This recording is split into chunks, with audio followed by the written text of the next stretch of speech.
Hello and welcome to True North EV. I know it's been a while. I do want to thank everybody for listening to our last episode with chatting with Northern Electric Vehicle Experience. Also, go check out their podcast on YouTube, however you like.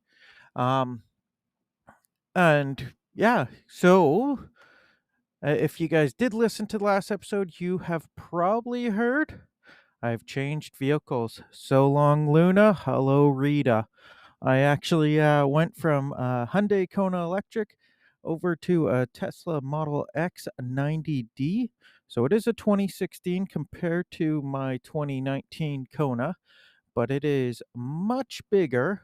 And my family, especially my kids, my older two, are way more comfortable in it. We can actually fit three across in the middle if the needs be. Um, my youngest son really enjoys being in the third row, so everybody can comfortably be in the vehicle at once.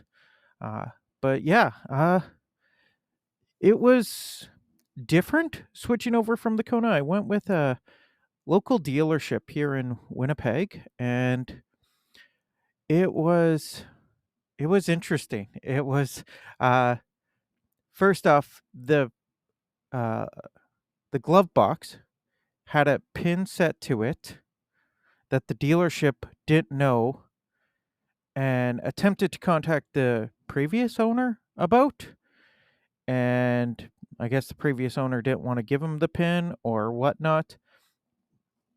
I don't know what the story is about that. But the dealership didn't put the vehicle in their name on the Tesla app.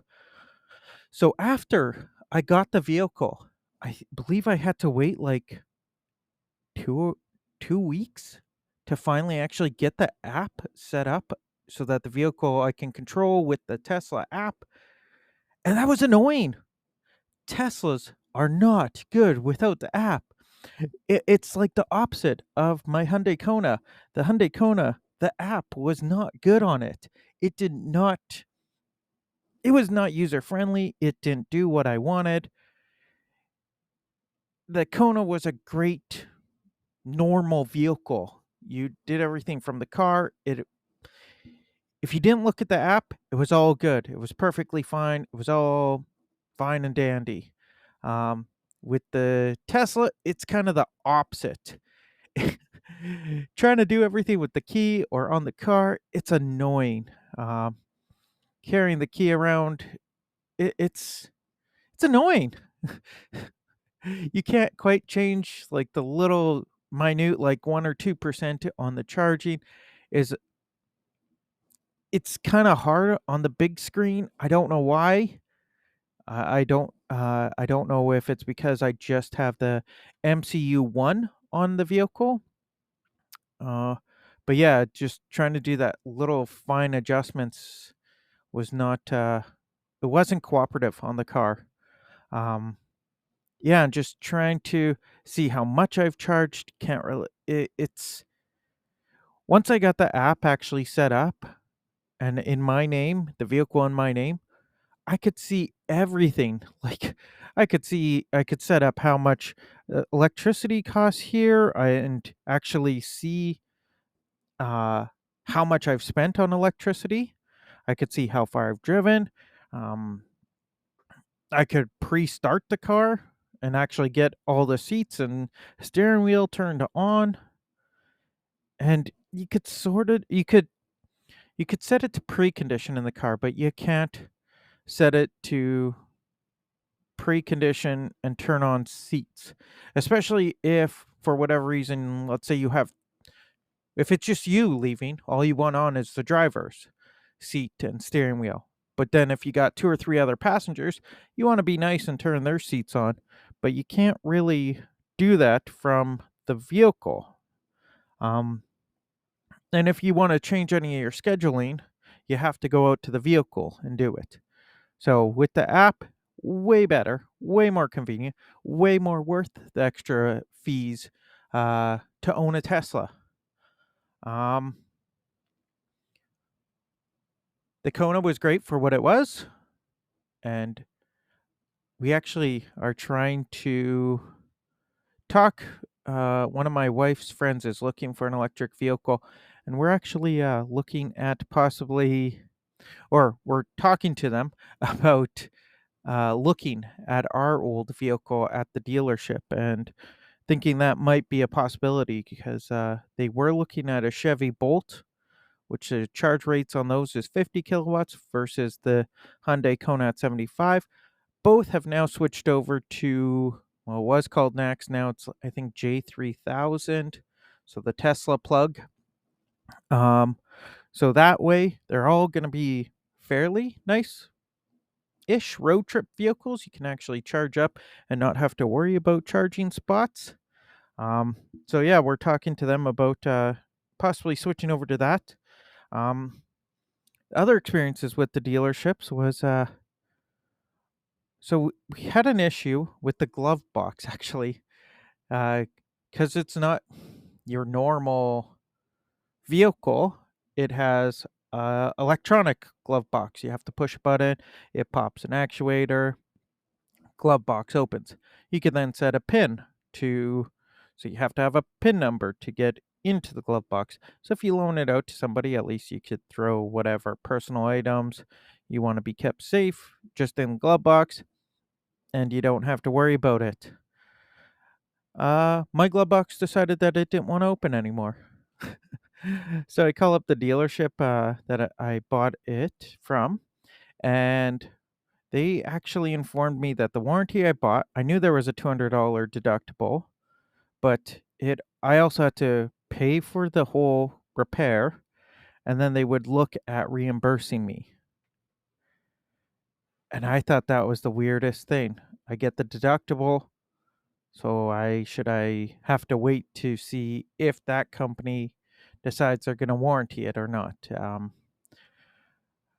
But I did actually look on my app, and I saw I actually still have warranty on used car warranty on the Tesla. Somebody bought that, and I got it actually until I believe it's September of this year is when it expires. So I just took it in and got warranty work done on my Model X, which is fantastic.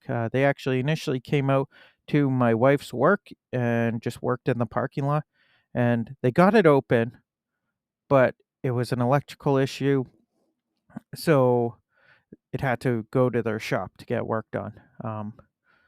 But that was the other thing.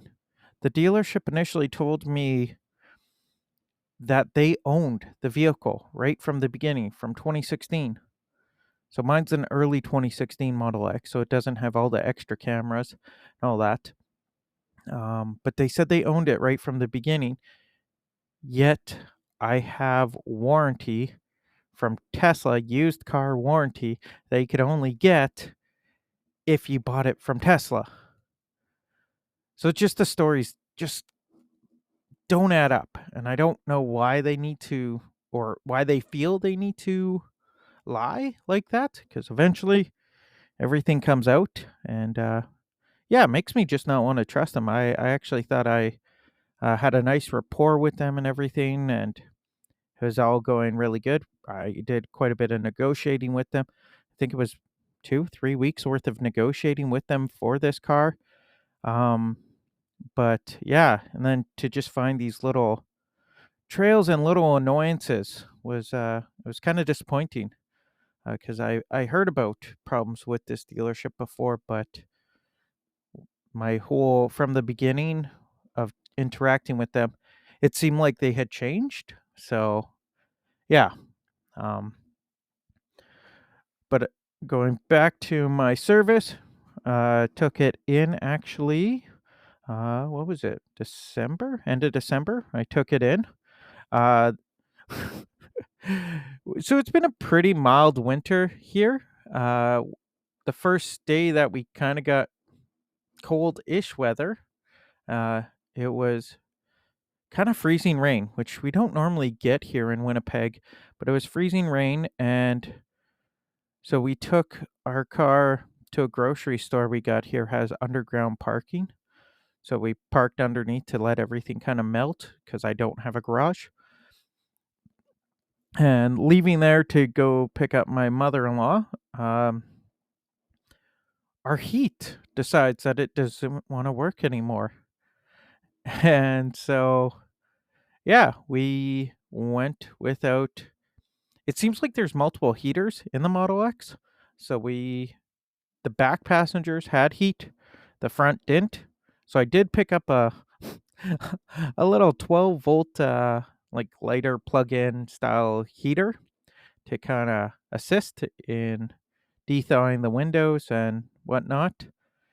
Um, I did double-sided tape it to the dash, so come summer, I need to carefully take that off and hopefully not damage the dash.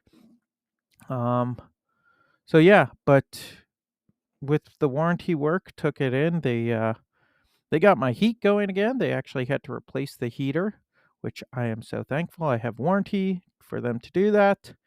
Um, and they so if you don't if you need a loaner vehicle, it's a first come first serve basis, or they give you Uber credits, but you have to have an Uber account already set up and a form of payment. We actually use it's called Peg City Car Co-op. It's kind of like a loaner vehicle deal that we uh, use. So whenever we need a second vehicle or whatever, we just go pick one up, and they have different kinds of vehicles. Um, and they had they had one fully electric Nissan Leaf. I don't see it on the app anymore. And then they also had a plug-in hybrid Ionic. So yeah, if you guys are looking for vehicles, go check them out. Um, but so we had one of their vehicles, and yeah, we just gonna they repaired the heater. They repaired. They got the glove box working, but apparently the glove box replacement, because they kind of had to pry it open to pop it open so we could take everything out of it. The replacement came in damaged, so we got to go back and they're going to replace it. And they're also going to adjust our Falcon Wing doors um, for us. So yeah, it's great though. They did just open a new service center here, so it's farther from my house than the initial service place they were at, but it's at a former dealership. So on the plus side, they're probably going to be getting vehicles and selling new used Teslas. So that's always great news. I actually just received a phone call from a local newspaper that is going to be running a story about that. It's like so. I think it's great for the city, for the province. We're gonna actually have more electric vehicles because when Tesla comes in, probably the other dealerships are gonna start bringing in electric vehicles. So so that's always a positive. Now, what else is going on since the last time I talked to you guys? Well, Canada has announced the new mandated requirements for electric vehicles. I think it's fantastic. We don't really have much more to go to actually hit this coming target. I believe it's 2025 is the year. Manitoba really needs to get their stuff going though, and but the new new party new premier has talked about offering credits or not credits rebates for both new and used electric vehicles. So that's really gonna every province that gets credits or rebates or some sort of incentive to have an electric vehicle, they all of a sudden have electric vehicles available to purchase. Not okay, put an order in, wait 6 months, wait 9 months. So I think that's gonna be awesome. I'm hoping it's happening soon, but with a new party and its government, new party, everything takes time. Everything seems to go a lot slower than you want it to, and with stuff that I doing also, everything seems really easy, and it's, well, why does it take so long to do it? And once you're on the other side and actually having to do it, stuff takes a whole lot longer than you think it should. So I'm hoping that comes soon, and especially with Tesla opening up a dealership, you throw in the rebates, all of a sudden there's going to be a massive influx of electric vehicles, which means more chargers. It's a chicken and egg situation. And that's our problem here in Manitoba. We don't have chargers going up north. I've talked to so many people in Thompson that would love to have an electric vehicle, but they go from Winnipeg to Thompson, and you can't do that in the winter time with an electric vehicle. Even the summertime, you're stopping a bunch, right? These guys, they they want it to be not complicated. They want just your normal run of the mill, we'll stop for 20, 30 minutes. We're okay with that, but they'll come down for a Winnipeg Jets game or a Blue Bombers game, and they don't want it to be 10 hours more than what it was with a gas vehicle.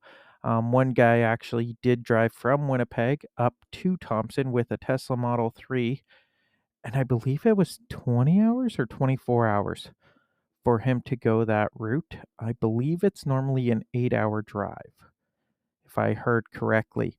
Um, but he did have to charge up at, I believe it was a diner that just gave him permission to charge up.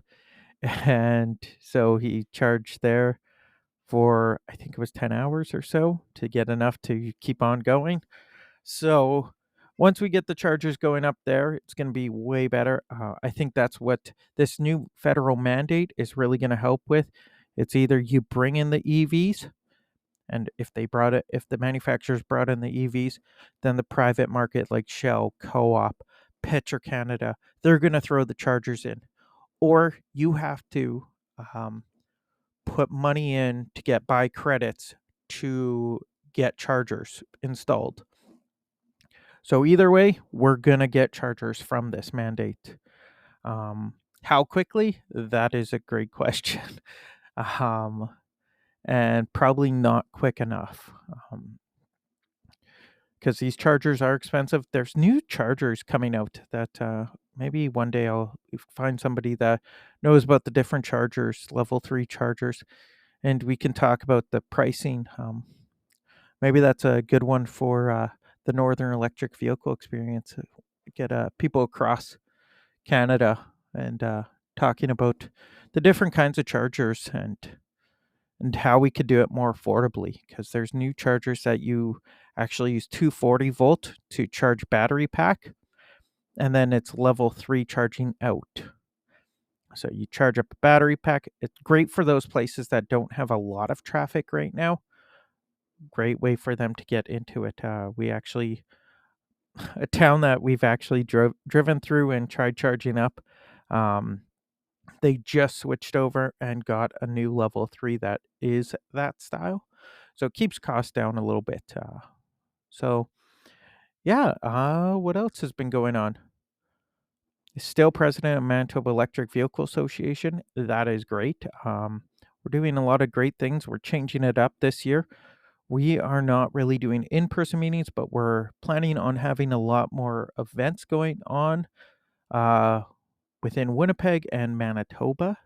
So stay tuned for that. Hoping to do a trip with the Tesla Model X. We're talking about possibly Niagara Falls in the summertime. Uh, I've never driven out to Ontario before. Uh, haven't really been to much states either in the States. So uh, looking at possibly going through the States to the Niagara Falls and then through Canada back home. So nice little circle. Kind of get a bunch of that taken care of. And looking at the distances, it's about the same distance as it was when I would go to Alberta, but it's a lot less stressful because the Tesla chargers are a lot more reliable. We'll see cost wise though. Oh, the other major thing I got done to my Tesla is initially it didn't have CCS compatibility, which with that means when, let's say, Petro-Canada starts putting the Tesla connectors on their chargers, I wouldn't be able to use it initially. But I did pay I think it was $450 and got them to, when they did my heater, to upgrade that charge port and put the CCS adapter. Heck, $450 gets you the adapter also. So I can now I actually had credits left over from Flow and I believe Shell. There was a couple of places you got to put money into your account before you can use the chargers. So I got credits for those and that I was didn't know how I was going to actually use, and now I can use it.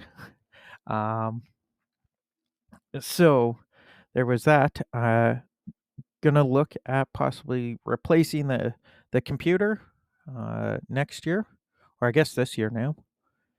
So that's what's going to go on in the near future.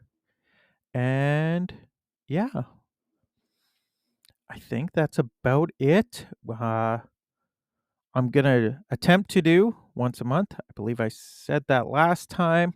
Technically, I did a recording in December. We're now January. So, February, fingers crossed. We'll get another one out with more updates. I got another appointment with service January 19th, and we'll see how that goes. And yeah, that's everything. Again, go check out Northern Electric Vehicle Experience on YouTube and any podcast platform. Also, go check out Kilowatt Podcast. He's been doing great things. Hopefully, he's going to be checking out an electric fire truck soon. We need more of those. Look like fun. Um, and go uh, check out Manitoba Electric Vehicle Association. This month at our next meeting, I'm hoping to actually have the guys from my garage in Airdrie, Alberta. They do a lot of electric vehicle repairs. They've actually been repairing a bunch of Tesla batteries. Uh, Instead of replacing them, Tesla only replaces them. So these guys actually will repair them and replace small components and not, so the bill is like 10% of what it actually would be if you're replacing the whole thing. Yeah, if you guys want to reach out to me, you can reach out to me to anchor.fm/true north ev/messages. You can reach out to me on X at EV_North or Facebook at True North EV. Yeah, and thanks for sticking with me. Hopefully, doing a whole lot better at getting this stuff out. Um, if I'm not, it probably means there's a bunch of stuff going on in the background with the association and with getting electric vehicles here in Manitoba. But again, a lot of stuff takes a lot longer than we want it to.